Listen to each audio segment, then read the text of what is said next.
Yan, ginawa natin yung motor natin dito, Supreme Bike Corporation, shoutout. So, ito na yung motor natin. Pakita ko lang sa inyo.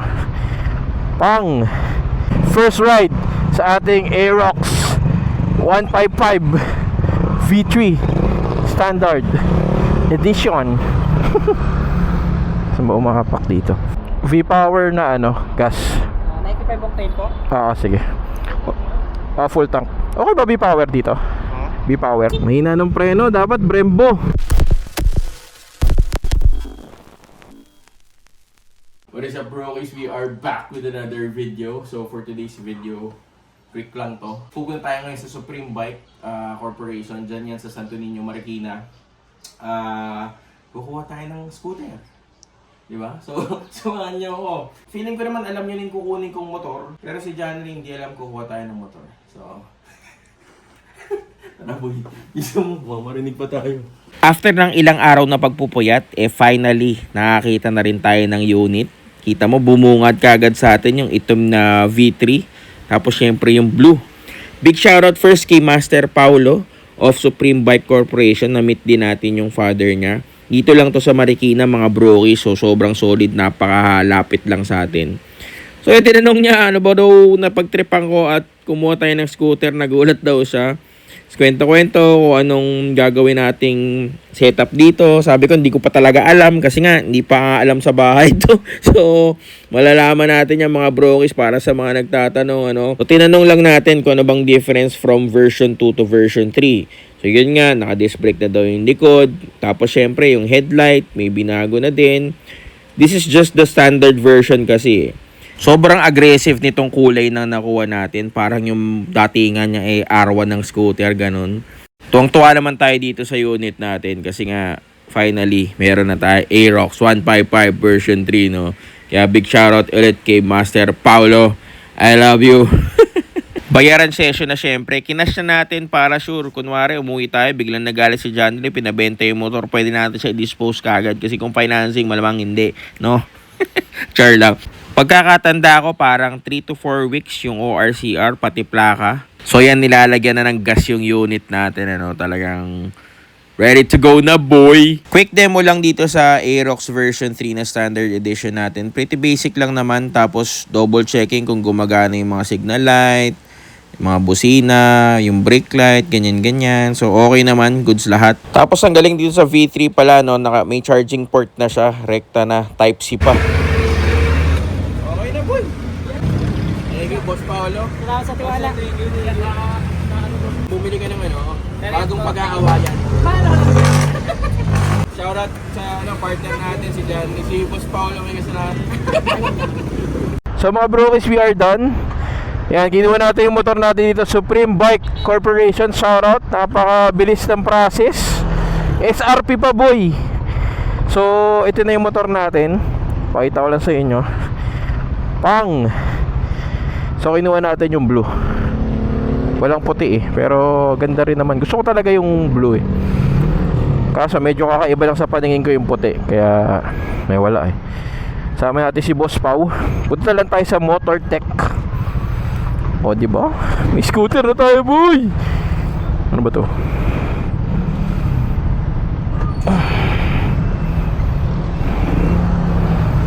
Let's go.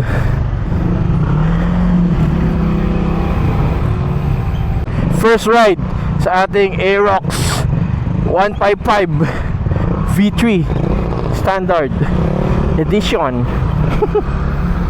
Saan ba umahapak dito? Bakit ba tayo kumuha ng Aerox, no? Kung tatanungin nyo. Kasi wala.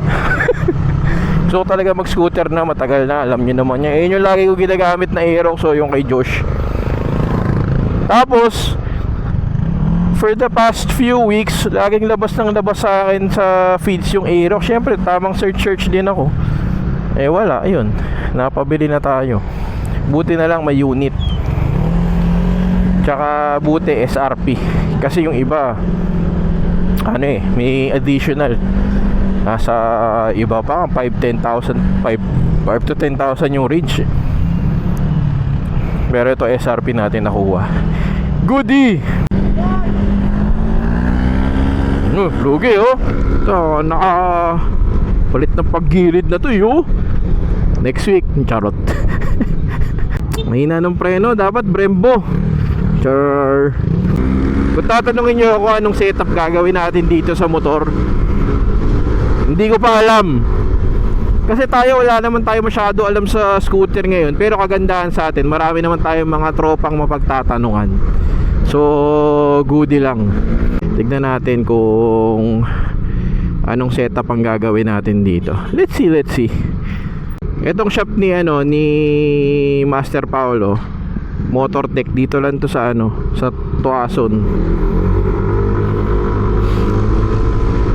For mga genuine parts meron sila. I think for all scooters naman. Ikutan natin. Kasi kunwari gusto ko magpalit ng kaha, malamang meron to dito, boy. Palit ka agad. Wala pa nga eh. Ito empty Motortech. Ito agad yun. Ha? Ganito eh. So, ito kailangan ko rin palitan yan. Gastos na naman. Exhaust, shock, preno mahina. Ang hina ng preno, parang Brembo kailangan. Ang dami kagad problema eh, no? Good problem yan, good problem. Suspension sa harap, LCM. Okay na to, no? LCM, no? Ayan. Pucha, gastos. Simula na naman ng gastos. Silipin muna natin to. Ito mga brokies, alam nyo naman, Hill Fernando to eh, no? Hill Fernando. So ito, Motortech, motorcycle parts and service. Silipin natin yung loob. All original. So, pwede mo kasi Pwede wholesale. sa loob yung storage, hindi natin pwede pa. Oo, pero kumbaga lahat dito. Yes po. Yamaha lang ba or lahat? Okay. Lahat ng brands mga brokies meron dito. Okay, kunwari pero all genuine to ah. Kumbaga dito sure bull na genuine. Mga Honda, may team ko rin. Kumbaga lahat ng brands. Nagpapa-lending ka ba? Hindi. Diba?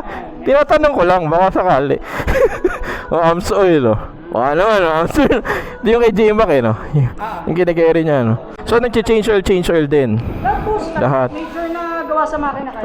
Okay. Punta kayo dito, mga bro. So, kita mo, kahit meron sila mga exhaust, Orion yan, boy. Wala lang kami aftermarket. Talagang lang. Ito, mga tropa-tropa na to, eh. Mga tropa-tropa. So, solid. So, visit na kayo dito, Master. Thank you. Kita mo, Supreme Bikes Corporation, punta lang kayo doon kasi ang dali ng process eh. Sa totoo lang, kung sila magpapa-finance, paano galaw nun? Usually May mga requirements lang. Tapos, syempre, CI, oh. Tapos after ng CI, mga ilang days siya. Mabili. 1 day. Thank you. Gusto ko tayo yakapin, gusto ko tayo halikan eh. Ay, sarap! Sarap umuwi. Comment down below mga brokies if you have suggestions kung anong pwedeng gawin nating setup dito sa bike.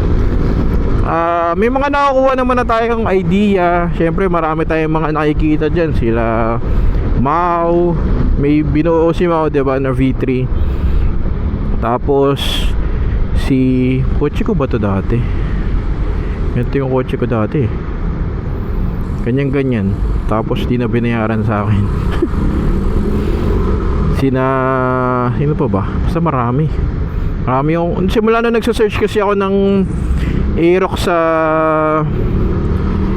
Facebook. Siyempre algorithm mo mababago, di ba? So daming lumalabas na Aerox na video sa akin. So lalo ako nang gigil eh.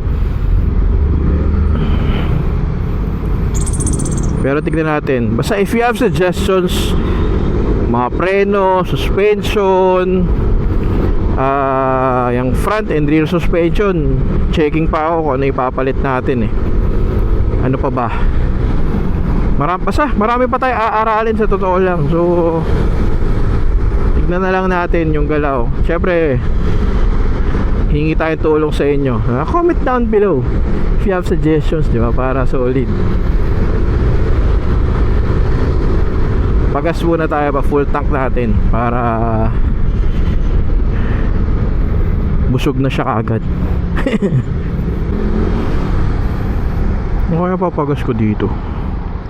B-Power. Hindi ko alam kung B-Power papakarga natin dito. B-Power na nga lang. Pero hindi na racing.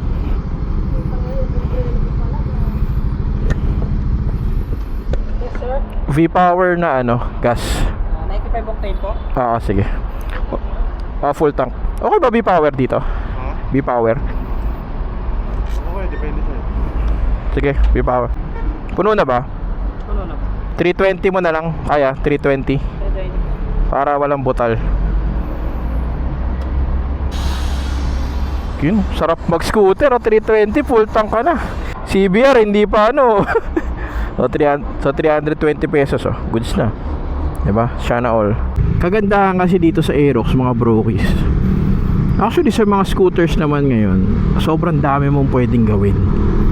Diba? Ang dami mo rin pwedeng ang dami mong options kung ano yung mga gusto mong ilagay and all. So talagang alam mo yun, depende na sa trip mo. Syempre may mga pwede ka namang sundan na concept, pero again, para sa akin depende pa rin sa usage mo yan eh. Diba? Kung anong concept yung mag-fit sa'yo. Pero syempre motor mo yan eh. Kung ano gusto mong gawin sa motor mo, ano gusto mong ilagay, kahit labag pa yan doon sa concept na sinusunod mo, go lang boy. Saan ka masaya, yun yung gawin mo. Tama? POV. Surprising your wife with the new Aerox 155 version 3. So hindi alam mga bro si Janvi na meron siyang bagong scooter kahit hindi naman siya nagmomotor. For sure, maiiyak yun sa galit. Sa galit tuloy, sa saya. Di ba? Kita mo naman, naka-plastic pa yung ano niya. Yung Aerox niya, oh. Hindi pa niya nakikita to kasi wala pa sila. So, good luck to me. Let's go. Hindi ka na talaga makausap ng matino, no? Grabe naman, babe. Ako na yun ng surprise. Binilang ka ng motor. Tapos ganyan pa yun. Alam mo ba, ang hirap maghanap ng unit niyan? Aerox na version 3 yan, na pinakabago. Tapos parang, ako pa yung masama ngayon? Tindi mo naman, te. Eh bakit nagmumotor ba ako? Hindi ka na nakakatuwa. Nagmamotor tayo. Hindi ka na nakakatuwa, sabi ko, tumigil-tigil ka sa mga gastusin. Ayan, pag-video mo, magko-content ka na naman. Alam ko sa mga susunod, gastos na naman. Onting-onti ka na lang.